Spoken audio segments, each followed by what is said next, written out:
نحمده ونصلي على رسوله الكريم اما بعد فاعوذ بالله من الشيطان الرجيم بسم الله الرحمن الرحيم سيقول السفهاء من الناس ما ولاهم عن قبلتهم التي كانوا عليها قل لله المشرق والمغرب يهدي من يشاء الى صراط مستقيم صدق اللہ العظیم۔ اب یہ تحویل قبلہ کا مضمون براہ راست آ رہا ہے۔ اس کے لیے تمہیدی 2 رکوع ہم پڑھ چکے ہیں۔ حضرت ابراہیم کا تذکرہ جو معمار ہیں بیت اللہ کے، ابو الانبیاء ہیں، امام الناس ہیں، انہی کی ایک نسل بنی اسرائیل ہے، انہی کی ایک نسل بنی اسماعیل ہے۔ ان کا دین کیا تھا، اس کی بنیاد کیا تھی، انہوں نے اور خود ان کے پوتے حضرت یعقوب نے اپنی اولاد کو کس بات کی وصیت کی تھی، اب وہ اولاد مختلف پگڈنڈیوں پر چل کر کہاں کہاں پہنچ چکی ہے، یہ سارا پس منظر ہے اصل میں اس تحویل قبلہ کے لیے۔ اور تحویل قبلہ پر پورے 2 رکوع آ رہے ہیں۔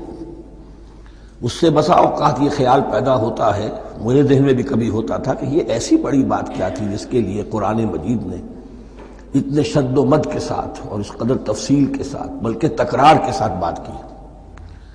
تو اصل میں اس کو یوں سمجھیے کہ ایک خاص مذہبی ذہنیت ہوتی ہے، اور وہ مذہبی ذہنیت یہ ہوتی ہے کہ اعمال کے ظاہر پر ان کی توجہ زیادہ مرکوز ہو جاتی ہے، اعمال کی جو روح ہے زیادہ اس کی طرف توجہ نہیں ہوتی ہے۔ عوام الناس کا معاملہ یہی ہو جاتا ہے، ظواہر پر، رسومات پر، جو ظاہری شکلیں ہیں ان کی اہمیت، جو اصل دین ہے، روح دین ہے، جو مقاصد دین ہیں، ان کی طرف توجہ نہیں ہوتی۔ نتیجہ یہ ہوتا ہے کہ ظاہر میں ذرا سا فرق انہیں بہت محسوس ہوتا ہے، ذرا سا فرق ہو گیا، کسی نے رفع دین کر لیا، قیامت آ گئی، معلوم ہوا یہ کوئی اور ہی آ گیا ہماری مسجد میں، یہ کون ہے، کسی نے آمین ذرا اونچا کہہ دیا، پھر قیامت آ گئی۔ یہ ساری چیزیں جو یہ خاص ایک ذہنیت ہوتی ہے، اس ذہنیت کے پس منظر میں یہ مسئلہ چھوٹا نہیں تھا۔ ایک تو یہ کہ جو قبائلی اور قومی پس منظر تھا اس کے حوالے سے سمجھیے، مکے میں جو لوگ ایمان لائے، ظاہر بات ہے ان سب کو عقیدت تھی خانہ کعبہ کے ساتھ، خود حضور کو تھی۔ آپ روتے ہوئے نکلے ہیں اور آپ نے یہ فرمایا تھا کہ اے کعبہ مجھے تجھ سے بڑی محبت ہے، لیکن تیرے یہاں کے رہنے والے مجھے یہاں رہنے نہیں دیتے۔ پھر یہ کہ وہ جو عقیدت اور محبت تھی وہ تمام اور مسلمانوں کے دلوں میں بھی تھی۔ مدینے میں آ کر آپ نے رخ بدل دیا۔ جب تک مکے میں تھے معلوم ہوتا ہے کہ حضور جب کھڑے ہوتے تھے نماز کے لیے ہے کافی، تو آپ اس طرح کھڑے ہوتے تھے کہ بیک وقت استقبال قبلتین ہو جاتا تھا، یعنی جو جنوبی دیوار ہے ایک طرف وہ کونا ہے جس میں حجر اسود ہے، اور دوسری طرف وہ یمانی ہے، رکن یمانی جو یمن کی طرف ہے، جو جنوب مغرب کی طرف ہے، جنوب کی طرف ہے۔ ادھر کوئی شخص کھڑا ہوگا اور وہیں پر انہی کے درمیان جو ہے جب طواف کیا جاتا ہے تو دعا مانگی جاتی ہے، ربنا آتنا فی الدنیا حسنۃ وفی الآخرۃ حسنۃ وقنا عذاب النار۔ باقی پورے طواف میں آپ جو چاہیں دعا مانگے، لیکن یہاں یہ دعا ہے خاص۔ اب اگر کوئی شخص ادھر کھڑا ہو کر نماز پڑھ رہا ہے تو کعبہ تو سامنے ہے ہی، ٹھیک سیت میں یروشلم بھی ہے، تو استقبال القبلتین ایک ہی وقت میں 2 قبلوں کی طرف رخ ہو گیا۔ مدینہ میں آ کر معاملہ بدل گیا، مدینہ درمیان میں ہے، مکہ مکرمہ اس کے جنوب میں ہے اور یروشلم اس کے شمال میں ہے۔ اب جنوب کی طرف رخ کریں گے تو پیٹھ ہوگی یروشلم کی طرف، یروشلم کی طرف رخ کریں گے تو پیٹھ ہوگی کعبے کی طرف۔ اس میں امتحان ہو گیا ان لوگوں کا جو ایمان لائے تھے کہ آیا وہ محمد الرسول اللہ صلی اللہ علیہ وسلم کے فرمان کی پیروی کرتے ہیں یا اپنی پرانی عقیدتوں اور اپنی پرانی جو روایات ہیں ان کو زیادہ اہمیت دیتے ہیں۔ اللہ کا شکر ہے جو لوگ مکے سے آئے تھے ان کی اتنی تربیت ہو چکی تھی کہ ان میں سے کسی کے لیے کوئی مسئلہ پیدا نہیں ہوا۔ اقبال کا وہ مصرع پھر سنا رہا ہوں، بمصطفیٰ برساں خیش را کے دی ہماوست اگر بہو نہ رسیدی تمام بولا بیست۔ حالانکہ قرآن مجید میں کہیں منقول نہیں ہے کہ اللہ نے حکم دیا تھا، ہو سکتا ہے اللہ نے حضور کو وحی خفی کے ذریعے سے حکم دیا ہو، لیکن وحی جلی میں کہیں نہیں ہے کہ آپ کو حکم دیا گیا ہو کہ اب یروشلم کی طرف رخ کر کے نماز پڑھیے. یہ امتحان ہو گیا کہ رسول کا اتباع کتنا کچھ ہے. اب جب یہ حکم آیا اب امتحان ہو گیا جو مدینے میں رہنے والے جو ایمان لائے تھے ان کا، اس لیے کہ یہاں یہودی بھی تھے، بعض ان میں سے ایمان لائے. عبداللہ ابن سلام رضی اللہ تعالیٰ عنہ تھے، ان کو علماء میں سے تھے، لیکن جو اور دوسرے لوگ تھے وہ بھی زیر اثر تھے یہود کے علماء کے، ان کے دل میں بھی یروشلم کی عظمت تھی. اب جب انہیں رخ کرنا پڑا تو یہ ان کے ایمان کا امتحان ہو گیا. تو یہ بڑا امتحان تھا اس میں کہ جو سب کے لیے مثمر تھا. اور مسلمانوں میں سے بعض لوگوں کے دلوں میں یہ خیال بھی پیدا ہوا ہوگا اگر اصل قبلہ یہ تھا تو ہم نے اب تک جو نمازیں پڑھی ہیں وہ تو پھر ہم نے غلط اس پر پڑھی. ہماری اتنی سالوں کی کسی کو ایمان لائے ہوئے 10 برس ہو گئے، ہماری ان نمازوں کا کیا بنے گا؟ وہ نمازیں ضائع ہو گئیں تو نماز تو ایمان کا رکن رکین ہے. تو بڑی تشویش پیدا ہو گئی. اس کے ساتھ ہی ایک مسئلہ یہ پیدا ہوا سیاسی اعتبار سے کہ یہود اب تک تو یہ سمجھ رہے تھے کہ حضور نے اور مسلمانوں نے ہمارا قبلہ اختیار کر لیا ہے، تو گویا کہ ہمارے کیمپ فالوورز ہیں، ہمارا تو انہوں نے اتباع کیا ہے، لہذا ہمیں کوئی خاص اندیشہ نہیں ان کی طرف سے. لیکن اب جب قبلہ بدل گیا تو ان کے کان کھڑے ہو گئے کہ یہ تو پھر کوئی نئی اب ملت ہے اور نئی امت کی تشکیل ہو رہی ہے، لہذا ان کی طرف سے مخالفت جو تھی اس کے اندر شدت زیادہ پیدا ہو گئی. یہ سارے مضامین تھے کہ جو یہاں پر زیر بحث آ رہے ہیں. سَيَقُولُ السُّفَهَاءُ مِنَ النَّاسِ بہت غیر معمولی ہے اس کا آغاز ہی اس آیت کا. ان قریب کہیں گے لوگوں میں سے احمق اور بے وقوف لوگ، ما وَلَّاهُمْ عَنْ قِبْلَتِهِمُ الَّتِي كَانُوا عَلَيْهَا کس چیز نے پھیر دیا انہیں اس قبلے سے کہ جس پر یہ تھے. یعنی یہ 16 مہینے نماز پڑھی ہے بیت المقدس کی طرف رخ کر کے یروشلم کی طرف، اب کس چیز نے پھیر دیا انہیں؟ قُلْ لِلَّهِ الْمَشْرِقُ وَالْمَغْرِبُ دیکھیے وہی الفاظ جو 14ویں رکوع میں آئے تھے جو تمہید بن رہے تھے. کہہ دیجئے کہ اللہ ہی کے لیے ہے مشرق اور مغرب. گویا کہ شمال اور جنوب، مشرق و مغرب، شمال و جنوب، محاورے میں مشرق و مغرب زیادہ استعمال ہوتا ہے. سب اللہ کے ہیں، اللہ کسی سمت میں محدود نہیں ہے. یہدی من یشاء الی صراط مستقیم وہ جس کو چاہتا ہے سیدھے راستے کی طرف ہدایت دے دیتا ہے. وَكَذَلِكَ جَعَلْنَاكُمْ اب یہ خاص بات کہی جا رہی ہے، اے مسلمانوں تم اس تحویل قبلہ کو معمولی بات نہ سمجھو.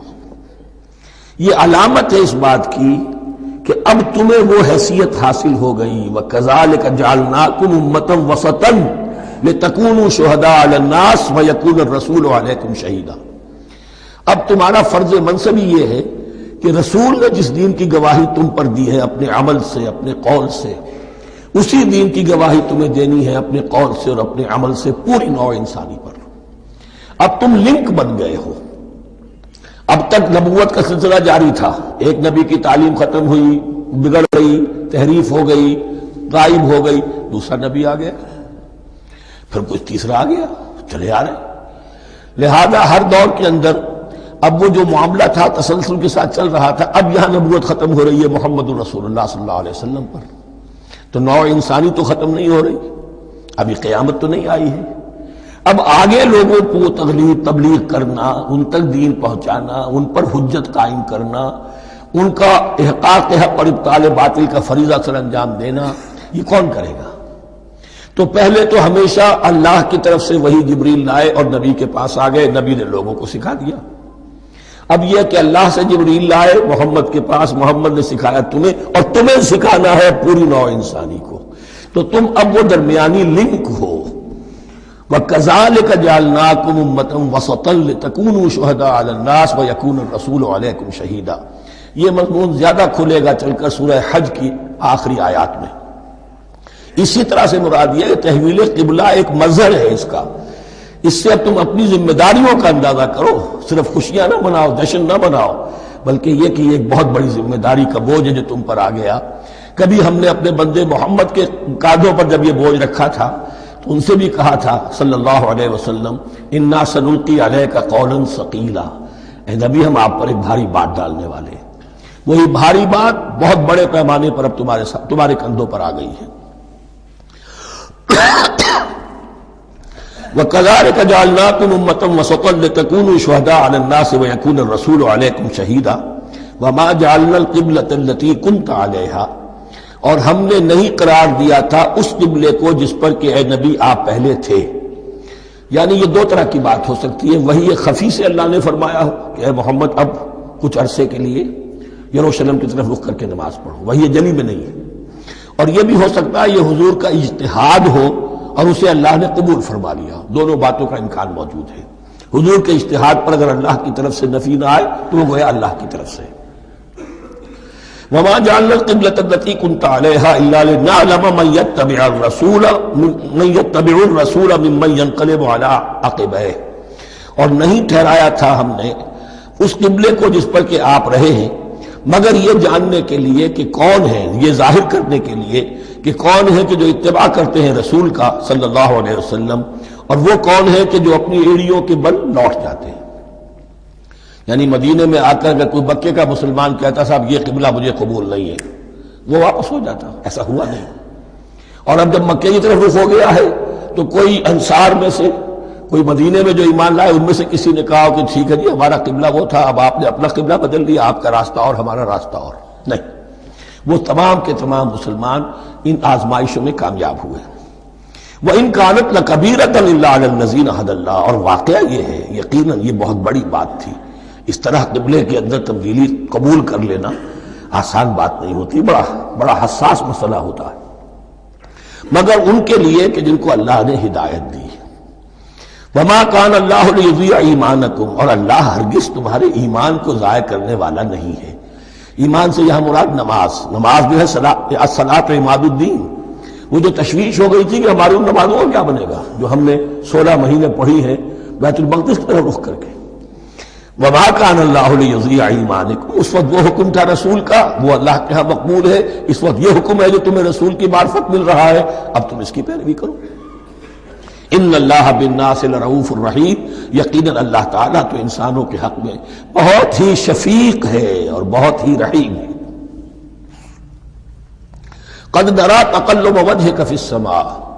معلوم ہوتا ہے خود حضور کو انتظار تھا اس فیصلے کا، اور معلوم ہوتا ہے کہ آپ پر بھی شاخ گزر رہا تھا یہ وقفہ کہ جس میں نماز پڑھتے ہوئے پیٹھ ہو رہی تھی بیت اللہ کی طرف.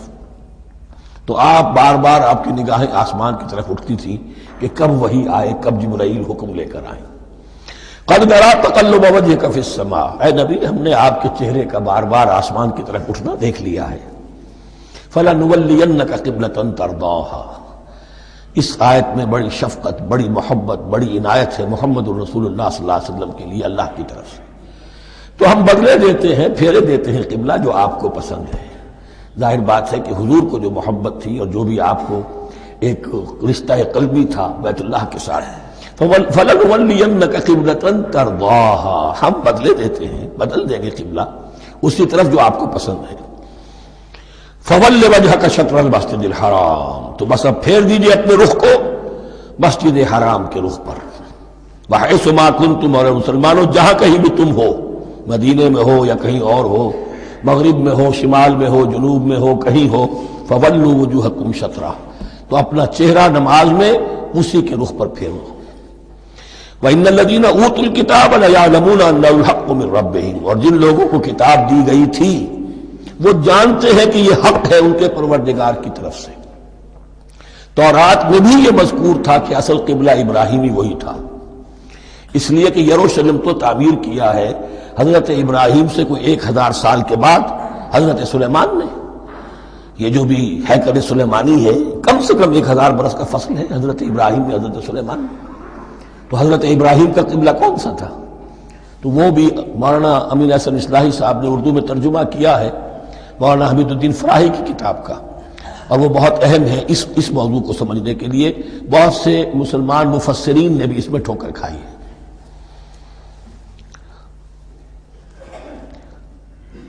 ان الذين اوتوا الكتاب ليعلمون انه الحق من ربهم وما الله بغافل عما يعملون. اور اللہ غافل نہیں ہے اس سے کہ جو وہ کر رہے ہیں.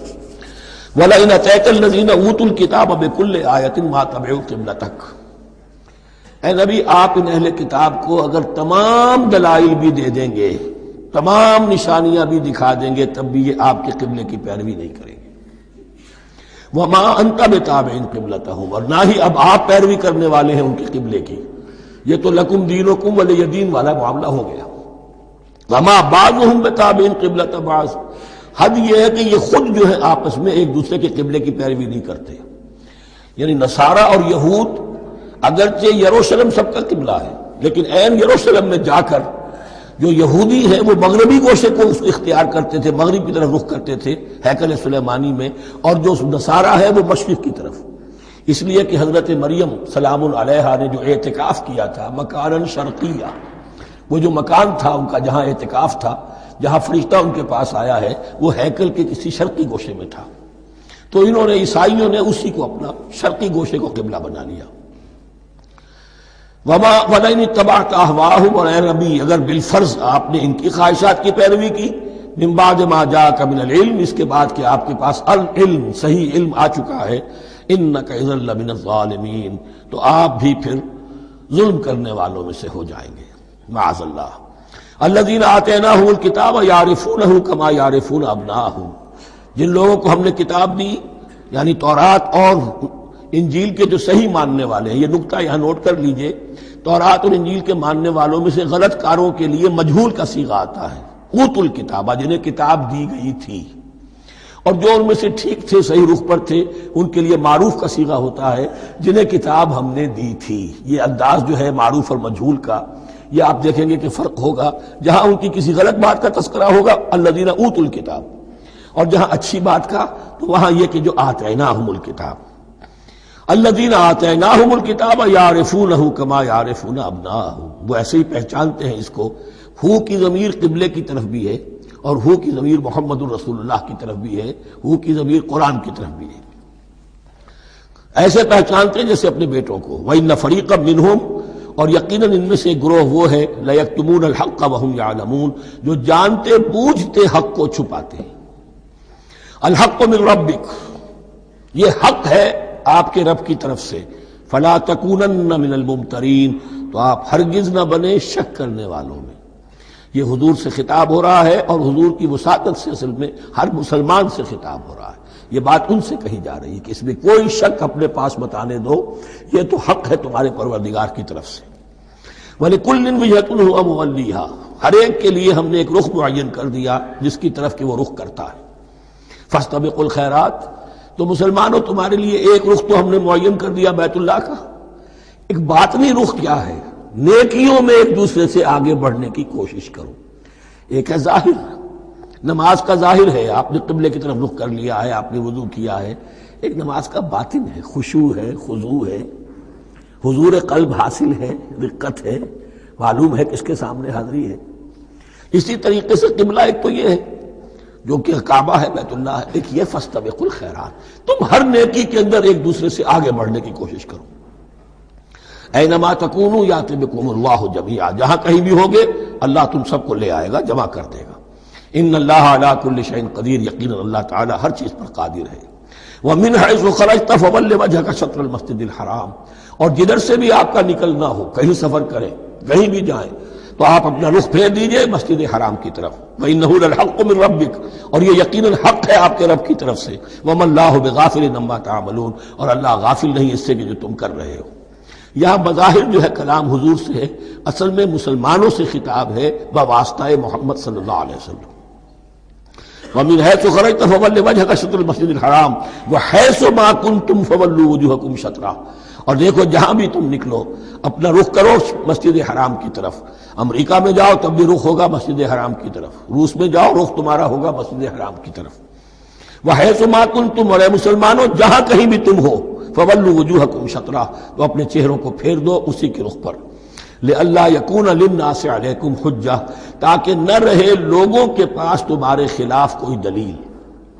اب اس بات کو سمجھ لیجئے کہ چونکہ تورات میں لکھا ہوا تھا کہ نبی آخر الزمان کا قبلہ کعبہ ہوگا، اگر حضور یہ قبلہ اختیار نہ کرتے تو علماء یہود حجت قائم کرتے مسلمانوں پر کہ دیکھو تورات میں تو یہ لکھا ہے اور انہوں نے وہ اختیار نہیں کیا. تو یہ گویا کہ ان کے اوپر اتمام حجت بھی ہو رہا ہے اور قطع عذر بھی ہو رہا ہے، ان کی حجت کی جڑ بھی کٹ رہی ہے. الا الذين ظلموا منهم، سوائے ان میں سے ان کے جو ظالم ہیں، اعتراض کرنے کے لیے لاکھ انہوں نے پھر بھی ہیلے بہانے بنائی لینے ہیں. فلا تخشوهم، تو اے مسلمانوں ان سے نہ ڈرو، واخشونی، مجھ سے ڈرو. وَلِأُتِمَّ نِعْمَتِي عَلَيْكُمْ، اور یہ جو تحویل قبلہ ہوئی ہے اور محمد الرسول اللہ صلی اللہ علیہ وسلم کی بعثت کی بنیاد پر ایک نئی امت کو شکل دی جا رہی ہے اور اسے اب امامت الناس سے سرفراز کیا جا رہا ہے، وراثت ابراہیمی اب اسے منتقل ہو گئی ہے، یہ اس لیے ہے وَلِأُتِمَّ نِعْمَتِي عَلَيْكُمْ، اپنی نعمت میں تم پر اس کا اتمام فرما دوں، مکمل کر دوں، وَلَعَلَّكُمْ تَهْتَدُونَ، اور تاکہ تم ہدایت یافتہ بن جاؤ۔ کما ارسلنا فیکم رسولا، جیسے کہ ہم نے بھیج دیا ہے تم میں ایک رسول۔ اب یہ دعا ابراہیم و اسماعیل یاد کر لیجئے، ربنا وبعث فیہم رسولا منہم یتلو علیہم آیاتک ویعلمہم الکتاب والحکمت ویزکیہم۔ اب گویا کہ وہاں تو دعا تھی اور یہ 3000 سال کے بعد اس دعا کا ظہور ہو رہا ہے بعثت محمدی کی شکل میں۔ کما ارسلنا فیکم رسولا منکم، جیسے کہ ہم نے بھیج دیا ہے تم میں رسول اپنا، تم ہی میں سے، یتلو علیکم آیاتنا، وہ تلاوت کرتا ہے تم پر ہماری آیات، ویزکیکم، تمہیں پاک کرتا ہے، تزکیہ کرتا ہے تمہارا، ویعلمکم الکتاب والحکمہ، اور تمہیں تعلیم دیتا ہے کتاب و حکمت کی، ویعلمکم ما لم تکونوا تعلمون، اور تمہیں تعلیم دے رہا ہے ان چیزوں کی جو تمہیں معلوم نہیں تھی۔ یہاں ایک نکتہ بڑا اہم ہے، حضرت ابراہیم اور اسماعیل کی دعا میں جو ترتیب تھی یہاں اللہ نے اس کو بدل دیا ہے۔ وہاں کیا تھا؟ تلاوت آیات، تعلیم کتاب و حکمت، پھر تزکیہ۔ یہاں کیا ہے؟ تلاوت آیات، پھر تزکیہ، پھر تعلیم کتاب و حکمت۔ اب ظاہر بات ہے کہ حضرت ابراہیم حضرت اسماعیل نے جو بات کہی وہ بھی غلط تو نہیں ہو سکتی، لیکن ہم یہ کہہ سکتے ہیں کہ اس کی امپرووڈ فارم یہ ہے جو اللہ تعالیٰ کی طرف سے دی گئی، اس لیے کہ تزکیہ مقدم ہے۔ اگر نیت صحیح نہیں ہے تو تعلیم کتاب و حکمت مفید نہیں ہوگی بلکہ گمراہی میں اضافہ ہوگا۔ نیت کج ہے تو گمراہی بڑھتی چلی جائے گی، اور تزکیہ کا حاصل کیا ہے؟ نیت درست ہو جائے، اخلاص، نحن لہ مخلصون۔ اگر یہ نہیں ہے تو جتنا پڑھو گے، جتنے بڑے عالم ہوگے، شیطان بھی بن سکتے ہو۔ بڑے بڑے فتنے عالموں نے اٹھائے ہیں۔ یہ جو دین اکبری تھا یا دین الہی تھا، اکبر کے تو باپ دادا کو کبھی خیال نہیں آ سکتا تھا اس کا۔ یہ پٹی پڑھانے والے کون تھے؟ ابو الفضل اور فیضی جیسے علماء، بہت بڑے علماء۔ اسی طرح غلام احمد قادیانی، اس کو اصل میں جو بھی پٹیاں پڑھائی ہیں وہ تو پڑھائی حکیم نور الدین نے، جو بہت بڑا عالم تھا، اہل حدیث عالم تھا۔ تو در حقیقت بہت بڑا عالم ہوگا، اگر اس کی کج ہو گئی نیت تو اتنا ہی بڑا فتنہ اٹھا دے گا۔ اس پہلو سے تزکیہ مقدم ہے، اور اس کا ثبوت یہ ہے، یہی مضمون سورہ آل عمران میں آیا، یہی مضمون پھر سورہ جمعہ میں آئے گا، وہاں بھی ترتیب یہی ہے۔ تینوں جگہ پر اللہ کی طرف سے ترتیب یہی ہے، یتلو علیکم آیاتنا ویزکیکم، تمہیں ہماری آیات پڑھ کر سنا رہا ہے اور تمہارا تزکیہ کرتا ہے، ویعلمکم الکتاب والحکمہ، اور اس تزکیے کے بعد پھر تعلیم کتاب و حکمت، ویعلمکم ما لم تکونوا تعلمون، اور تمہیں سکھا رہا ہے جو کچھ علم تمہیں حاصل نہیں تھا۔ فاذکرونی اذکرکم، پس مجھے یاد رکھو، میں تمہیں یاد رکھوں گا۔ یہ بہت بڑا میثاق ہے اور بہت بڑا وعدہ ہے، بہت بڑا وعدہ۔ اور یہاں تک حدیث میں پھر اس کی شرح آئی ہے، میرا بندہ اگر مجھے اپنے دل میں یاد کرتا ہے میں بھی اسے اپنے جی میں یاد کرتا ہوں، اور میرا بندہ اگر میرا ذکر کسی محفل میں کرتا ہے تو میں اس سے بہت اعلیٰ محفل میں اس کا ذکر کرتا ہوں۔ اس کی محفل تو بہت بلند و بالا ہے، ملائے اعلیٰ کی محفل ہے، فرشتے ملائکہ مقربین کی محفل ہے۔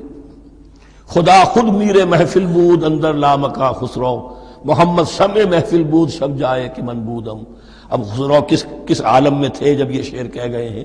تو بہرحال ہے تو صحیح، ایک محفل تو ہے، میں اس سے بڑی بہتر محفل میں ان کا تذکرہ کرتا ہوں۔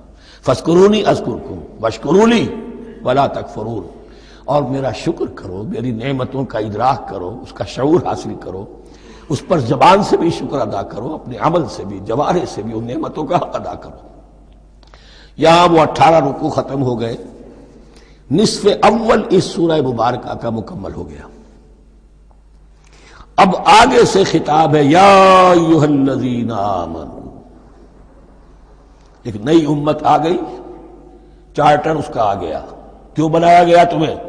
لتکونوا شہداء علی الناس ویکون الرسول علیکم شہیدا، تم اب لنک ہو ہمیشہ ہمیشہ کے لیے محمد اور پوری نوع انسانی کے درمیان۔ اسی لیے وہ حدیث بھی تو ہے جو علماء حق ہوتے ہیں ان کے بارے میں فرمایا علماء امتی کا انبیاء بنی اسرائیل، میری امت کے علماء کا مقام وہی ہے جو بنی اسرائیل کے علماء کا، اس لیے کہ اب نبوت تو ختم ہو گئی محمد پر صلی اللہ علیہ وسلم، لیکن یہ کتاب تو ہے، اس کا پہنچانا تو ہے، اس کو عام تو کرنا ہے، حجت تو قائم کرنی ہے، اور صرف تبلیغ سے نہیں عمل کر کے دکھانا ہے، وہ نظام قائم کر کے دکھانا ہے جو محمد عربی نے قائم کیا صلی اللہ علیہ وسلم، تب حجت قائم ہوگی۔ اس کے لیے تمہیں قربانیاں دینی ہوں گی، مشکلیں جھیلنی ہوں گی، جان و مال کا نقصان برداشت کرنا ہوگا، آرام سے گھر بیٹھے ٹھنڈے پیٹوں کفر جگہ نہیں چھوڑ دے گا اور حق نہیں آ جائے گا، کفر کو ہٹانے کے لیے اور باطل کو ختم کرنے کے لیے اور حق کو قائم کرنے کے لیے تن من دھن تمہیں لگانے ہوں گے۔ اب دیکھیے وہ کال آ رہی ہے، یا ایھا الذین آمنوا استعینوا بالصبر والصلاۃ، یہی وہ الفاظ تھے کہ وہ جو 7 آیتیں تھیں جن کو میں نے کہا تھا خطاب میں بنی اسرائیل میں وہ بمنزلہ فاتحہ ہیں، ان میں الفاظ آئے تھے واستعینوا بالصبر والصلاۃ وانھا لکبیرۃ الا علی الخاشعین الذین یظنون انہم ملاقو ربہم وانہم الیہ راجعون۔ اب وہی خطاب یہاں ہو رہا ہے، یا ایھا الذین آمنوا استعینوا بالصبر والصلاۃ، یہ میں بیان وہاں کر چکا ہوں، ان اللہ مع الصابرین، جان لو کہ اللہ صبر کرنے والوں کے ساتھ ہے۔ اس بیعت سے کیا مراد ہے؟ ایک بات تو متفق علیہ، اللہ کی مدد، اللہ کی تائید، اللہ کی نصرت ان کے شامل حال ہے، باقی یہ کہ اللہ تعالیٰ جہاں کہیں بھی ہم ہیں ہمارے ساتھ ہے، کس طرح ہے یہ ہم نہیں جانتے، لیکن یہ فرمایا اس نے کہ میں تو تمہاری درجہ جان سے بھی زیادہ قریب ہوں۔ وَلَا تَقُولُوا لِمَنْ يُقْتَلُ فِي سَبِيلِ اللَّهِ أَمْوَاتٌ، اب پہلے ہی قدم پر قتل کی بات آ گئی، شرط اول قدم این است کہ مجنون باشی، پہلا قدم یہ ہے جانے دینے کے لیے تیار ہو جاؤ۔ وَلَا تَقُولُوا لِمَنْ يُقْتَلُ فِي سَبِيلِ اللَّهِ أَمْوَاتٌ، مت کہو ان کو کہ جو اللہ کی راہ میں قتل ہو جائیں مردہ، وہ مردہ نہیں ہے، بل احیاء، وہ زندہ ہے، وَلَٰكِن لَا تَشْعُرُونَ، لیکن تمہیں اس کا شعور نہیں ہے۔ شہداء جو اللہ کی راہ میں قتل ہو جائیں ان کے لیے یوم آخر تک کا انتظار نہیں ہے، ان کی براہ راست جنت میں داخلہ ملتا ہے۔ قیل ادخل الجنہ قال یا لیت قومی یعلمون بما غفر لی ربی وجعلنی من المکرمین، وہاں تاخیر نہیں ہے، لہذا وہ تو زندہ ہیں۔ یہی مضمون پھر آئے گا سورہ آل عمران میں اور زیادہ نکھر کر، وَلَنَبْلُوَنَّكُمْ بِشَيْءٍ مِّنَ الْخَوْفِ وَالْجُوعِ۔ اب یہ ہے کہ پہلے سے دکھا دیا، اللہ تعالیٰ دھوکہ نہیں دینا چاہتا۔ دیکھ لو جس راہ میں قدم رکھا ہے اب آزمائشیں آئیں گی، تکلیفیں آئیں گی، رشتہ دار ناراض ہوں گے، بیوی شوہر سے لڑے گی، شوہر بیوی سے لڑے گا، اولاد والدین سے جدا ہوگی، یہ سب کچھ ہوگا، فساد ہوگا، فتور ہوگا، تصادم ہوگا، جان و مال کا نقصان ہوگا۔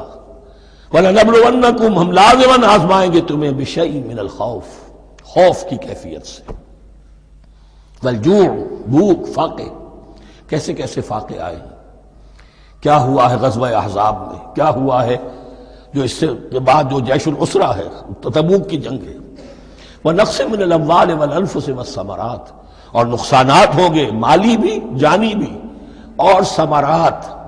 اب ثمرات یہاں دو معنی دے رہا ہے، چونکہ مدینے والوں کی جو تھی اصل جو ان کی معیشت تھی وہ زرعی تھی، پھل، خاص طور پر کھجور، یہ ان کی پیداوار تھی، جسے آج کل آپ کہتے ہیں کیش کراپ جو ہے ان کی، وہ یہ تھی۔ اب ایسا بھی ہوگا کہ فصل تیار کھڑی ہے، اگر اسے اتارا نہ کھجور سے تو ضائع ہو جائے گی، اور ادھر سے تبوک کا حکم آ گیا نکلو اللہ کی راہ، یہ ساری فصل ضائع ہو جائے گی۔ امتحان ہو گیا کہ نہیں؟ اور اس کے علاوہ ایک اور ہے اس کا مفہوم، انسان کچھ بہت محنت کرتا ہے، جد و جہد کرتا ہے، کیریئر بناتا ہے، اپنا ایک مقام بنا لیتا ہے اس کیریئر میں، اس پروفیشن میں، اس راستے پر آتا ہے تو کچھ اور ہی شکل اختیار کرنی پڑتی ہے۔ وہ تجارت کے زمانے میں جو محنت کی تھی، وہ کیریئر کو جمانے میں جو محنت کی تھی، وہ سارا کا سارا معاملہ جو ہے وہ کھو کر پھر اس وادی میں آنا پڑتا ہے۔ وَلَنَبْلُوَنَّكُمْ، یہ بھی ثمرات ہیں نا، محنت کے ثمرات۔ وَلَنَبْلُوَنَّكُمْ بِشَيْءٍ مِّنَ الْخَوْفِ وَالْجُوعِ وَنَقْصٍ مِّنَ الْأَمْوَالِ وَالْأَنفُسِ وَالثَّمَرَاتِ وَبَشِّرِ الصَّابِرِينَ، اور اے نبی بشارت دیجئے صابروں کو، صبر کرنے والوں کو۔ یہ کون ہے؟ الذین اذا اصابتہم مصیبۃ، وہ لوگ کہ جن کو جب بھی کوئی مصیبت آئے، قالوا انا للہ وانا الیہ راجعون، وہ کہتے ہیں ہم اللہ ہی کے تو ہیں اللہ ہی کی طرف ہمیں لوٹ جانا ہے. کل بھی جانا تھا، آج چلے جائیں، حاضر ہیں، جتنی جلدی بلا لو. نشان مرد مومن باتوں گویم جو مرگ آیا تبسم مر لبے اوست. مرد مومن کی تو نشانی یہی ہے کہ جب موت آئے تو مسرت کے ساتھ اس کے چہرے پر، اس کے ہونٹوں پر مسکراہٹ ہو. یہ ایمان جو میں نے کہا تھا لٹمس ٹیسٹ یہ ہے کہ بندہ مومن اس دنیا میں زیادہ رہنے کی خواہش نہیں کر سکتا. لائف از اے لائبلٹی، جو لمحہ آ رہا ہے اس کا حساب دینا ہوگا. تو جتنی عمر بڑھ رہی ہے حساب بڑھ رہا ہے. It's not an asset, it's a liability. اور الدنیا سجن المومن و جنت الکافر، یہ تو مومن کے لیے ایک قید خانہ ہے، ہاں کافروں کی جنت ہے. وبشر الصابرین الذین اذا اصابتهم مصیبۃ قالوا انا للہ وانا الیہ راجعون اولئک علیہم صلوات من ربہم ورحمہ. یہ ہیں وہ لوگ کہ جن پر ہر وقت اللہ کی عنایتوں کا نزول ہوتا رہتا ہے اور رحمت کی بارش ہوتی رہتی ہے. وَأُولَٰئِكَ هُمُ الْمُهْتَدُونَ، اور یہی لوگ ہیں ہدایت یافتہ جنہوں نے واقعتاً ہدایت کو اختیار کیا ہے. اور جو ایسے مرحلے پر ٹھٹک کر کھڑے رہ جائیں، پیچھے رہ جائیں، پیچھے بیٹھ جائیں، پیٹھ موڑ لیں، وہ گویا کہ ختم ہوا ان کا معاملہ. اب چونکہ اس معاملے میں بحث ہو گئی تھی خانہ کعبہ کی بھی، پھر اسی میں مقام ابراہیم کی بات آ گئی تھی، تو کچھ ذہنوں میں سوال پیدا ہوا کہ یہ جو حج کے مناسک میں صفا اور مروہ جو ہے یہ بھی تو آخر اسی کا تو ان کی کیا حقیقت ہے، کوئی حقیقت ہے یا نہیں. فرمایا ان الصفا والمروہ من شعائر اللہ، یہ بھی اللہ کے شاعر میں سے ہے. شاعر کسے کہتے ہیں؟ وہ چیز جو شعور بخشے. تو وہ چیزیں کہ جن کے ساتھ اولو العزم پیغمبروں یا اولو العزم انسانوں، اولو العزم اولیاء اللہ کے کچھ حالات و واقعات کا کوئی ذہنی سلسلہ قائم ہوتا ہو، وہ گویا کہ شعور دلانے والے ہوتے ہیں، یاد دلانے والے ہوتے ہیں، اللہ تعالیٰ کی طرف ذہن کو لے جانے والے ہوتے ہیں. اس اعتبار سے شاعر. ان الصفا والمروہ من شعائر اللہ فمن حج البیت او اعتمر فلا جناح علیہ ان یطوف بہما. تو جو کوئی بھی ہمارے گھر کا حج کرے، بیت اللہ کا حج کرے یا عمرہ کرے، اعتمر، فلا جناح علیہ، تو کوئی حرج نہیں ہے اس پر، ان یطوف بہما، کہ ان دونوں کا بھی طواف کرے. وہ جو 7 چکر لگائے جاتے ہیں، ان الصفا والمروہ. ومن تطوع خیرا، جو شخص جان بوجھ کر بھلا کام کرتا ہے، فإن اللہ شاکر علیم، تو جان لو اللہ بڑا قدردان ہے. اب شکر انسان کرتا ہے تو اس کے معنی کیا ہوں گے؟ احسان مند ہونا. وہی شکر اللہ کرتا ہے شکور، اس کے کیا معنی ہوں گے؟ قدردانی. میرے بندے نے یہ کام کیا، میرے بندے نے میرے لیے یہ محنت کی، یہ قربانی دی. ان اللہ شاکر علیم، اور جانتا ہے، چاہے کسی اور کو پتہ نہ چلے اسے تو معلوم ہے. اگر تم نے اللہ کی رضا جوئی کے لیے کسی کو کوئی مالی مدد دی ہے اس حال میں کہ جو کچھ داہنے ہاتھ نے دیا ہے بائیں کو بھی خبر نہیں ہونے دی، خدا یہ کہ کسی اور انسان کے سامنے اس کا تذکرہ ہو، تو اب یہ جو ہے اللہ کے تو علم میں ہے. اگر تو اللہ سے اجر و ثواب چاہتے ہو تو اس کا ڈنڈورا پیٹنے کی کوئی ضرورت نہیں. اور اگر تم نے لوگوں کو دکھانے کے لیے کیا تھا تو وہ تو شرک ہو گیا، لائبلٹی ہو گئی. ان الذین یکتمون ما انزلنا من البینات. اب یہاں پھر کچھ آخری یوں سمجھیے کہ یہ اب جس کو کہتے ہیں موپنگ اپ آپریشن، بات مضمون تو پورا ختم ہو گیا لیکن کچھ نہیں صحیح چیزیں ابھی ہیں سابقہ امت مسلمہ کے بارے میں کہنے کی، وہ مزید ایڈ کی جا رہی ہیں. ان الذین یکتمون ما انزلنا من البینات والہدی من بعد ما بیناہ للناس فی الکتاب اولئک یلعنهم اللہ یلعنهم اللاعنون.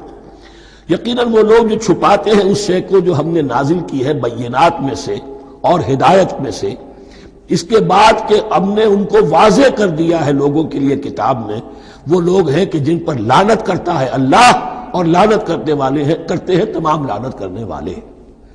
یعنی علم ایک بہت بڑی جو ہے امانت ہے، اس علم کا چھپانا. کتمان حق ہم آیت پڑھ آئے ہیں، وَمَنْ أَظْلَمُ مِمَّنْ يَكْتُمُ شَهَادَةً عِنْدَهُ مِنَ اللَّهِ. اگر اللہ کی طرف سے کوئی گواہی کسی کے پاس ہے وہ اسے چھپا لے تو اس سے بڑا ظالم کون ہوگا. اب انہی کی وضاحت ہو رہی ہے، کیسی کیسی کھلی شہادتیں تورات اور انجیل میں تھیں اور ان کو یہ چھپائے پھر رہے. ان الذین یکتمون ما انزلنا من البینات والہدی من بعد ما بیناہ للناس فی الکتاب اولئک یلعنهم اللہ یلعنهم اللاعنون الا الذین تابوا واصلحوا وبینوا. سوائے ان کے کہ جو توبہ کریں، رجوع کریں اور اپنی اصلاح کر لیں اور اب واضح کریں وہ شے کہ جو انہوں نے چھپائی ہوئی تھی اسے ظاہر کریں. فَأُولَٰئِكَ أَتُوبُ عَلَيْهِمْ، تو ان کی توبہ میں قبول کروں گا اور ان کی طرف میں نگاہ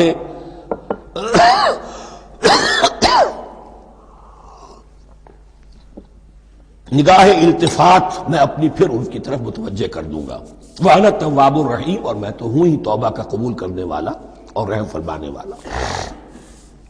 إِنَّ الَّذِينَ كَفَرُوا وَمَاتُوا وَهُمْ كُفَّارٌ، یقیناً جن لوگوں نے کفر کیا اور وہ مرے اسی حال میں کہ کفر پر قائم تھے، اولئک علیہم لعنۃ اللہ والملائکۃ والناس اجمعین، ان پر تو لعنت ہے اللہ کی بھی اور فرشتوں کی بھی اور تمام انسانوں کی بھی. خالدین فیہا، اس لعنت کی کیفیت میں وہ اب ہمیشہ رہیں گے. لا یخفف عنہم العذاب، نہ ان پر سے عذاب کے اندر کوئی کمی کی جائے گی. ولا ہم ینظرون، نہ انہیں کوئی مہلت ملے گی کہ عذاب کا تسلسل ذرا سی دیر کے لیے وقفہ ہو جائے، سانس لینے کی مہلت مل جائے. ولا ہم ینظرون. وَإِلَٰهُكُمْ إِلَٰهٌ وَاحِدٌ، سن لو تمہارا الہ اور معبود ایک ہی الہ ہے. لا الہ الا هو الرحمن الرحیم، اس کے سوا کوئی الہ نہیں ہے اور وہ رحمان ہے اور رحیم ہے. اب جو آیت آ رہی ہے اس کے پڑھنے سے پہلے ایک بات سمجھ لیجئے کہ یہ جو اب 22 رکوعوں کا مضمون ہم پڑھ رہے ہیں، مجھے یہ بات آج شروع میں واضح کرنی چاہیے تھی. اس میں ترتیب کیا ہے؟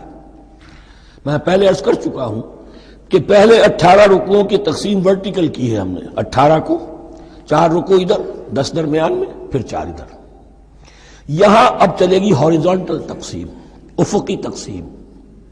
اور اس کی بھی شکل کیا ہے کہ 4 مضامین ہیں کہ جو تانے بانے کے ساتھ بنے ہوئے ہیں، یا 4 لڑیاں ہیں مضمون کی کہ جن کو بٹ کر رسی بنا دیا گیا. وہ 4 مضامین کیا ہیں؟ مسلمانوں سے خطاب میں ان کے لیے عبادات اور احکام اور شرائع، یہ واجب ہے، یہ کرنا ہے، یہ حلال ہے، یہ حرام ہے، نماز فرض ہے، روزہ فرض ہے، وغیرہ وغیرہ. اور 2 لڑیاں جہاد، جہاد بالمال، جہاد بالنفس. جہاد بالنفس کی آخری انتہا قتال ہے، جہاں انسان نقد جان ہاتھ پر رکھ کر، ہتھیلی پر رکھ کر میدان میں حاضر ہو جاتا ہے. جو جنگ میں گیا اس نے اپنے آپ کو موت کے لیے پیش کر دیا، بچ کر آ جائے تو بونس ہے. اس اعتبار سے یہ 4 جڑ ہیں. شریعت کو 2 حصوں میں تقسیم کیجئے، عبادات اور پھر بقیہ احکام شریعت، معاملات، جن میں خاص طور پر شوہر اور بیوی کا تعلق جو ہے وہ سب سے اہم ہے. تمدن انسانی کی بنیاد وہی ہے. لہذا اس صورت میں آپ دیکھیں گے تفصیلی احکام آئیں گے آئلی قوانین کے ضمن میں. دوسری طرف جہاد بالمال یعنی انفاق، اللہ کی راہ میں خرچ کرنا، اور جہاد بالنفس جس کی آخری منزل قتال. اب یہ 4 لڑیاں اس طرح سے ہیں، فرض کیجئے ایک لال لڑی ہے، ایک پیلی ہے، ایک نیلی ہے، ایک ہری ہے. ان کو بٹ دیا گیا ہے. جب ایک طرف سے دیکھیں گے تو کٹا پھٹا نظر آئے گا رنگ. لال نظر آیا، پھر پیلا نظر آیا، پھر نیلا نظر آیا، پھر ہرا، پھر لال، پھر نیلا، پھر پیلا، پھر ہرا. تو ایسا معلوم ہوگا جیسے کٹے پھٹے ہیں مضامین. لڑیاں کھول دیجئے، معلوم ہوگا ایک لڑی وہ بھی بڑی مسلسل ہے، جہاد بالمال کی. ایک لڑی ہے جہاد بالنفس یعنی قتال کی. ایک لڑی ہے جو عبادات کی. ایک لڑی ہے معاملات کی اور شریعت کے احکام کی. یہ 4 لڑیاں، اور یہ تانے بانے کی طرح بنی ہوئی ہیں، لیکن اسی بنتی میں بہت بڑے حسین پھول موجود ہیں. طویل آیات عظیم ترین آیات قرآن مجید کی، ان میں سے اب ایک آیت یہاں آ رہی ہے. اس کو میں نے عنوان دیا ہے آیت الآیات. ان فی خلق السماوات والارض واختلاف اللیل والنہار والفلک التي تجری فی البحر بما ينفع الناس وما انزل الله من السماء من ماء فاحيا به الارض بعد موتها وبث فيها من كل دابة وتصريف الرياح والسحاب المسخر بين السماء والارض لآيات لقوم يعقلون. اتنے فینومینا آف نیچر کسی ایک آیت میں جمع نہیں ہے قرآن میں. اللہ تعالیٰ تمام فینومینا آف نیچر کو اپنی آیتیں قرار دیتا ہے. آسمان اور زمین کی تخلیق، رات اور دن کا الٹ پھیر مختلف جگہوں پر، اور یہ جو ستارے ہیں اور یہ جو بھی نباتات ہیں زمین کی، ان میں سے آیتیں ہی آیتیں. لیکن ان آیت الآیات کو جس طرح یہاں ایک آیت میں سمویا ہے، یہ حکمت کا ایک بہت بڑا پھول ہے، بہت بڑا پھول جو ان 4 لڑیوں کی بنتی کے اندر آ گیا ہے. یقیناً آسمان اور زمین کی تخلیق میں اور رات اور دن کے الٹ پھیر میں اور اس جہاز میں یا کشتی میں جو چلتی ہیں سمندر میں یا دریاؤں میں، وہ سامان لے کر جو لوگوں کو نفع دیتا ہے، بما ينفع الناس وما انزل اللہ من السماء من ماء، اور اس پانی میں کہ جو اللہ نے اتارا ہے آسمان سے، فاحیا به الارض بعد موتها، اور پھر اس سے وہ زندہ کر دیتا ہے زمین کو اس کے مردہ ہو جانے کے بعد. بے آب و گیا زمین پڑی تھی، بارش ہوئی ہے، اسی میں سے روئندگی آ گئی ہے. وبث فیہا من کل دابہ، اور یہ تمام حیوانات اور چرند اور پرند جو اس کے اندر پھیلا دیے گئے ہیں. تصریف الریاح ہے، اور یہ ہواؤں کا چلنا جو ہے، کبھی پروا چل رہی ہے، کبھی پچھمی چل رہی ہے، کبھی مشرق سے آ رہی ہے، کبھی مغرب سے آ رہی ہے، تصریف الریاح ہے. والسحاب المسخر بین السماء والارض، اور ان بادلوں میں کہ جو معلق کر دیے گئے آسمان اور زمین کے درمیان. لآیات لقوم یعقلون، ان سب میں آیات ہیں، نشانیاں ہیں ان لوگوں کے لیے جو عقل سے کام لیں. ان کو دیکھو اور ان کے خالق کو، مدبر کو پہچانو. آیات ہے، اور ان کے آیات کے پہچاننے کا جو عملی نتیجہ نکلنا چاہیے، اور جس کو عام طور پر لوگ نہیں پہنچ پاتے جس تک، اب اگلی آیت میں اس کا تذکرہ ہے. نتیجہ تو نکلنا یہ چاہیے کہ پھر محبوب اللہ ہی ہو، شکر اسی کا ہو، اطاعت اسی کی ہو، عبادت اسی کی ہو. جب سورج میں کچھ نہیں، یہ تو اللہ نے اس کو بنایا ہے، یہ حرارت جو ہے اللہ نے دی ہے، چاند میں کچھ نہیں، ہوائیں چلانے والا کوئی وہی تو ہے. تو اب کسی شے کے لیے کوئی شکر نہیں، کسی شے کے لیے کوئی عبادت نہیں، کوئی ڈنڈوت نہیں، کوئی سجدہ نہیں، بلکہ صرف اللہ کے لیے. اور وہی مطلوب و مقصود بن جائے، وہی محبوب ہو. لا محبوب الا اللہ، لا مقصود الا اللہ، لا مطلوب الا اللہ. جن لوگوں کی یہاں تک رسائی نہیں ہو جاتی، وہ لوگ کسی اور شے کو اپنا محبوب و مطلوب بنا کر اس کی پرستی شروع کر دیتے ہیں. خدا تک نہیں پہنچے، اپنے نفسی کو معبود بنا لیا، جو یہ کہے کر رہے، معبود تو ہو گیا. ارأیت من اتخذ الہہ ہواہ، اپنے قوم کو معبود بنا لیا، قوم کی برتری کے لیے اور قوم کی سربلندی کے لیے جانے بھی دے رہے، وطن کو معبود بنا لیا. اس حقیقت کو علامہ اقبال نے سمجھا ہے، اس دور کا سب سے بڑا بت وطن ہے. اس دور میں میں اور ہے، جام اور ہے، جم اور، ساقی نے بنا کی روش لطف و ستم اور، تہذیب کے آزر نے ترشوائے صنم اور، مسلم نے بھی تعمیر کیا اپنا حرم اور. ان تازہ خداؤں میں بڑا سب سے وطن ہے، جو پیرہن اس کا ہے وہ مذہب کا کفن ہے. نیشنلزم، ٹیریٹوریل، وطنی قومیت، وطن کی جے، یہ معبود بنائے بیٹھے. تو اب یہاں سنیے، ومن الناس، اور لوگوں میں سے کچھ ایسے بھی ہیں، من یتخذ من دون اللہ اندادا، جو اللہ کو چھوڑ کر کچھ اور چیزوں کو اس کا مد مقابل بنا دیتے ہیں. وطن کو بنا لیا، قوم کو بنا لیا، ہیومنزم، انسانیت، نوع انسانی، ہم اس کے خدمتگار ہیں، ہم اس کی بہتری کے لیے کام کر رہے ہیں، یہ بھی ایک معبود بن گیا. اور سب سے گھٹیا انسان وہ ہے کہ اپنے ہی حسن کا دیوانہ بنا پھرتا ہوں، اپنا ہی نفس ہے، اسی کے گر چکر لگا رہا ہے، وہی حریم ہے اس کا، وہی حرم ہے اس کا، اور وہ طواف کر رہا ہے اپنے نفس کا، تو وہ بھی تو اس کا ایک معبود ہے. لوگوں میں سے وہ بھی ہیں کہ جو اللہ کو چھوڑ کر کسی اور چیز کو اس کا مد مقابل بنا دیتے ہیں. یحبونہم کحب اللہ، اور ان سے محبت کرنے لگتے ہیں جیسی کہ اللہ سے کرنی چاہیے. یہ فلسفہ ہے اصل میں، ہندی میں سے آدرش کہتے ہیں، عربی میں نصب العین، انگلش میں آئیڈیل. ہر باشعور انسان کسی شے کو اپنا آئیڈیل بناتا ہے اور اس سے پھر محبت کرتا ہے، اس کے لیے جیتا ہے، اس کے لیے مرتا ہے، قربانیاں دیتا ہے، اثار کرتا ہے. قوم کے لیے قربانی، وطن کے لیے قربانی، فلاح کے لیے قربانی، خود اپنی ذات کے لیے قربانی. یحبونہ کحب اللہ، یہ سارے کام تو اللہ کے لیے کرنے کے تھے. جیو اللہ کے لیے، مرو اللہ کے لیے، محبت اس سے کرو. ان صلاتی و نسکی و محیای و مماتی للہ رب العالمین. تم نے اپنی یہ ساری نسبتیں کسی اور شے کے ساتھ وابستہ کر دی، تم نے اللہ کا مد مقابل تراش لیا. می تراشت فکر ما ہر دم خدا بندے دیگر، رست از یک بند تا افتاد در بندے دیگر. انسان معبود تراشتا رہتا ہے اپنے ذہن سے، اور ان کے لیے محبت کرتا ہے، جانیں دیتا ہے، قربانیاں دیتا ہے. وَمِنَ النَّاسِ مَن يَتَّخِذُ مِن دُونِ اللَّهِ أَندَادًا يُحِبُّونَهُم كَحُبِّ اللَّهِ. یہ مضمون بھی سورہ حج میں زیادہ واضح ہوگا. وَالَّذِينَ آمَنُوا أَشَدُّ حُبًّا لِلَّهِ. پھر یہ لٹمس ٹیسٹ کا لفظ میری زبان پر آ رہا ہے، اور جو لوگ واقعتاً صاحب ایمان ہوتے ہیں ان کی شدید ترین محبت ہوتی ہے اللہ کے ساتھ.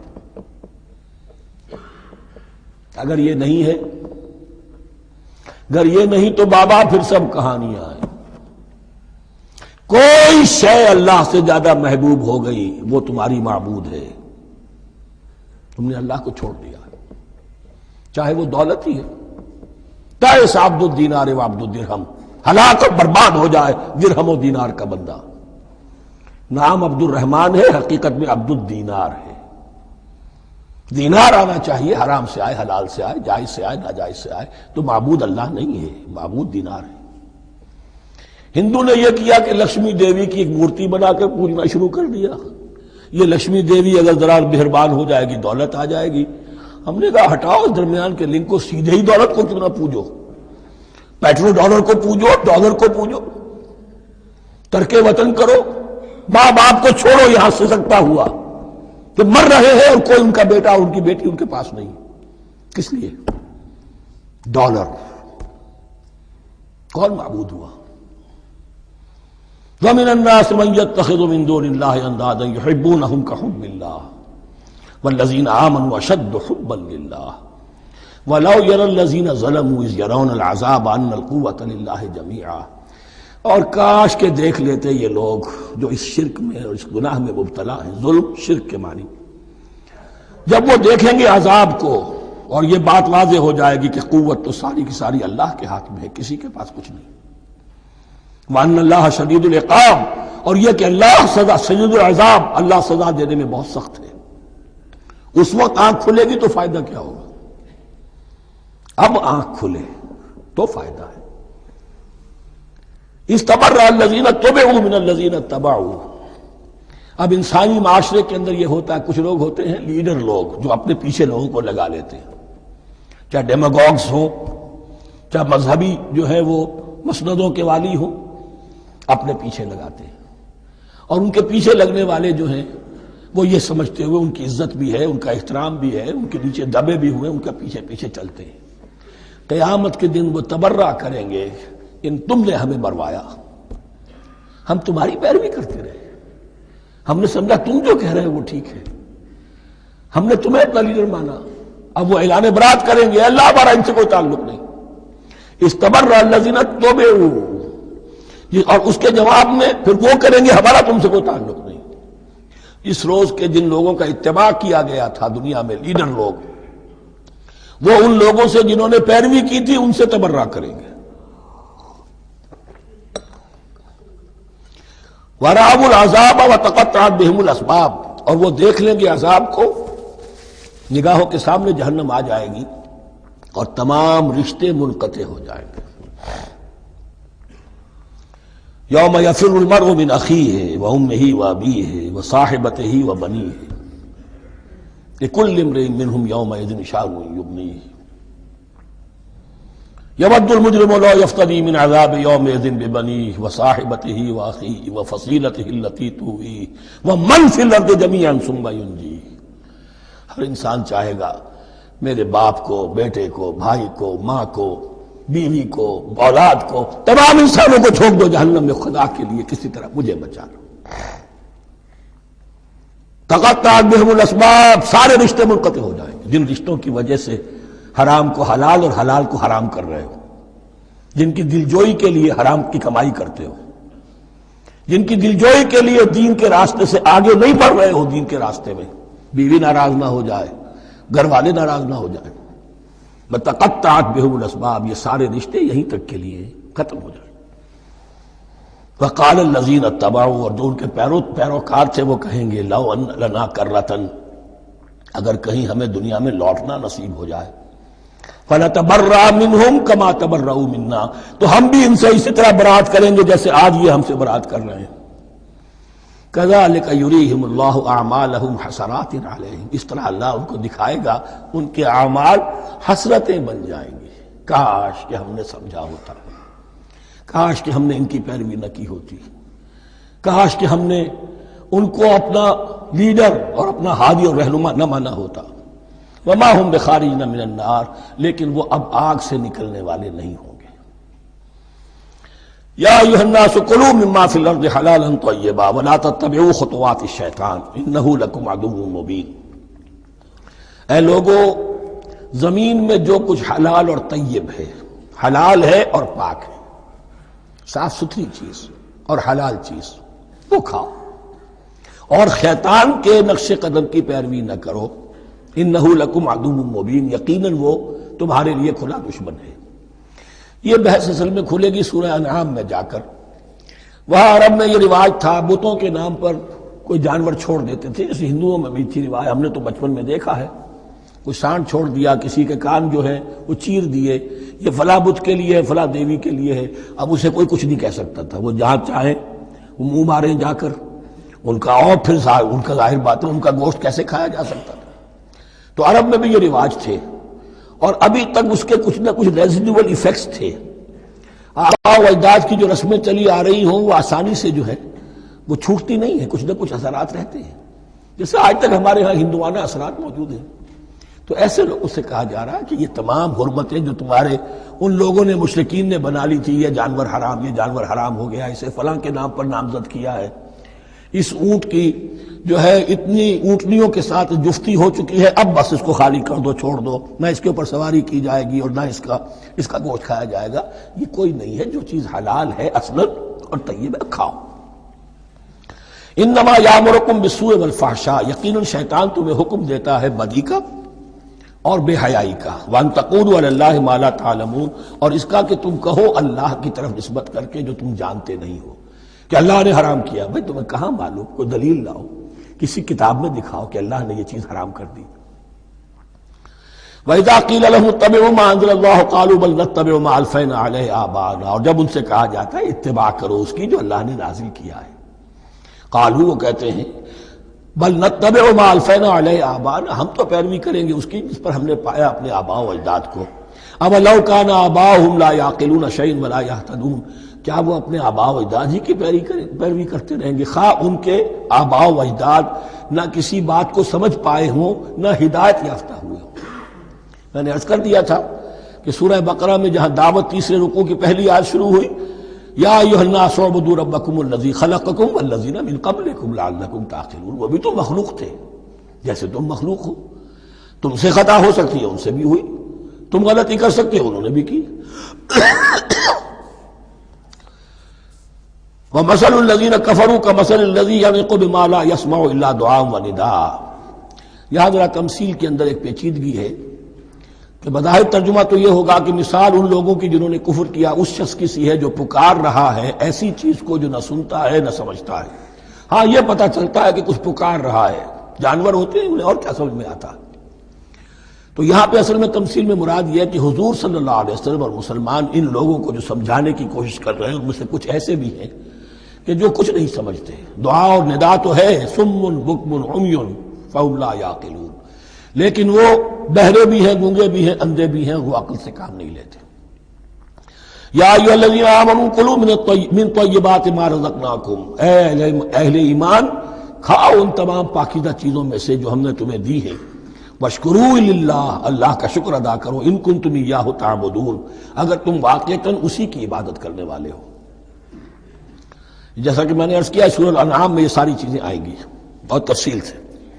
انما حرم علیکم المیتۃ والدم ولحم الخنزیر وما اہل بہ لغیر اللہ، بنیادی طور پر اللہ تعالیٰ نے وہ کھانے کے جو اہل عرب میں اس وقت رائج تھے ان میں سے 4 چیزوں کی حرمت کا اعلان کیا ہے، بار بار مکی صورتوں میں بار بار ہوا ہے اور یہاں پھر یہ مدنی صورت کے اندر گویا کہ آخری بار انما حرم علیکم، آخری بار نہیں بلکہ یہ پھر سورہ مائدہ میں پھر آئے گا مضمون، انما حرم علیکم المیتۃ، اللہ نے تم پر حرام کیا مردار کو، جو اپنی آپ موت مر گیا، ذبح نہیں کیا گیا، والدم، اور خون حرام ہے، نجس ہے۔ اسی لیے جو ذبح کرنے کا ہمارا طریقہ ہے وہ یہ ہے کہ صرف گردن کو کاٹا جائے تاکہ اس میں شریانے وغیرہ کٹ جائے اور اکثر جو ہے خون جسم کا نکل جائے۔ اگر جھٹکا کیا جائے جیسے سکھ کرتے تھے، ایک ہی تلوار کے وار سے گردن اڑا دی بکری کی، یا یہ کہ جیسے کہ یورپ وغیرہ میں ہوتا ہے، تو پھر وہ خون اندر رہ جاتا ہے جسم کے، اس کے اندر پھر وہ اینٹھن نہیں ہوتی اس حیوان کے جسم میں کہ جس سے خون جو ہے وہ باہر چلا جائے، تو وہ لحم الخنزیر، اور تیسری چیز ہے خنزیر کا گوشت، اور چوتھی چیز وما اہل بہ لغیر اللہ، اور وہ کہ جس پر پکارا گیا ہو کسی کا نام اللہ کے سوا۔ اب اس میں ایک چیز تو یہ ہے کہ جسی شے کو ذبح کرتے ہوئے کسی بت کا، کسی دیوی کا، کسی دیوتا کا تذکرہ کیا، وہ تو حرام مطلق ہو ہی گیا، اس کا گوشت کھانا حرام مطلق ہے۔ لیکن اسی کے تابع یہ ہوگا کسی بزرگ کا قرب حاصل کرنے کے لیے اس کے مزار پر لے جا کر وہاں ذبح کیا جا رہا ہے، پوچھیں گے تو ہم تو اللہ کے لیے ذبح کر رہے ہیں، تو اللہ کے لیے تو اپنے گھر میں بھی کر سکتے تھے ذبح، یہاں کیوں لائے ہو؟ اس کو تم نے کسی اعتبار سے اس صاحب قبر کا جو ہے اس کا تقرب حاصل کرنے کا ذریعہ بنایا۔ یہ چیزیں بھی اسی کی تابع ہو جائیں گی۔ اللہ کے لیے کرنا ہے تو ہر جگہ کر سکتے ہو، ہم تو صرف ایصال ثواب کے لیے کر رہے ہیں، تو اپنے گھر میں بیٹھ کر کرو گے تو کیا ایصال ثواب نہیں ہو جائے گا؟ ٹھیک ہے اللہ، ہم یہ خرچ کر رہے ہیں، ہم نے یہ جانور ذبح کیا ہے تیرے لیے، اس کا ثواب جو ہے فلاں کو پہنچا دے۔ یہ ہے چار چیزیں بنیادی طور پر۔ فمن اضطر غیر باغ ولا عاد، ان میں بھی ایک رعایت ہے، اگر کوئی مضطر ہو گیا ہے، مجبور ہو گیا ہے، جان نکل رہی ہے اور کوئی شے کھانے کو نہیں، لیکن دو شرطیں پوری ہو، غیر باغ ولا عاد، وہ اس حرام کی طرف رغبت نہ رکھتا ہو، اور نہ جو ناگزیر حد ہے جان بچانے کی اس سے آگے بڑھے۔ صرف جان بچانے کے لیے مردار کا گوشت بھی کھا سکتا ہے، سور کا گوشت بھی کھا سکتا ہے، جو بھی چاہے، جان بچانے کے لیے یہ رخصت ہے، لیکن اس شے کی طرف کوئی رغبت اور میلان طبیعت میں نہ ہو۔ یہ اللہ تو جانتا ہے، اگر تو معاملہ اس سے ہے تو اس سے تو چھپی ہوئی بات نہیں ہے، اور جتنا ناگزیر ہے جان بچانے کے لیے اس سے آگے نہ بڑھے۔ فلا اسم علیہ، ان دو شرطوں کے ساتھ جان بچانے کے لیے حرام چیز بھی کھائی جا سکتی ہے۔ ان اللہ غفور الرحیم، یقیناً اللہ غفور الرحیم ہے۔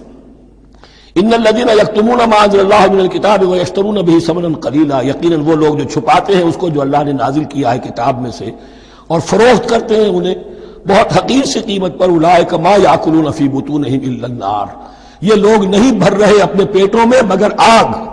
ولا یکلمہم اللہ یوم القیامہ، اللہ ان سے کلام نہیں کرے گا قیامت کے دن۔ ولا یزکیہم، نہ انہیں پاک کرے گا۔ ولہم عذاب علیم، ان کے لیے دردناک عذاب ہے۔ اولئک الذین اشتروا الضلالۃ بالہدی، یہ ہے وہ لوگ کہ جنہوں نے ہدایت دے کر ضلالت خرید لی ہے، والعذاب بالمغفرہ، اور مغفرت اللہ کی اپنے ہاتھ سے دے کر عذاب خرید لیا ہے۔ فما اصبرہم علی النار، تو کتنا ہے ان کا حوصلہ آگ کے لیے، بڑے صابر ہیں اس جہنم کی آگ کے لیے، کس طرح تیاری کر رہے ہیں۔ ذالک بان اللہ نزل الکتاب بالحق، یہ اس لیے کہ اللہ نے تو کتاب نازل کی حق کے ساتھ۔ وَإِنَّ الَّذِينَ اخْتَلَفُوا فِي الْكِتَابِ لَفِي شِقَاقٍ بَعِيدٍ، اور یقیناً جن لوگوں نے کتاب اور شریعت میں پھر یہ پگڈنڈیاں نکالی اختلاف کی، وہ بڑی ہی دشمنی میں اور بڑی ہی شقاوت کے اندر مبتلا ہو گئے۔ بارک اللہ لی ولکم فی القرآن العظیم ونفعنی وإیاکم بالآیات والذکر الحکیم۔ اس کی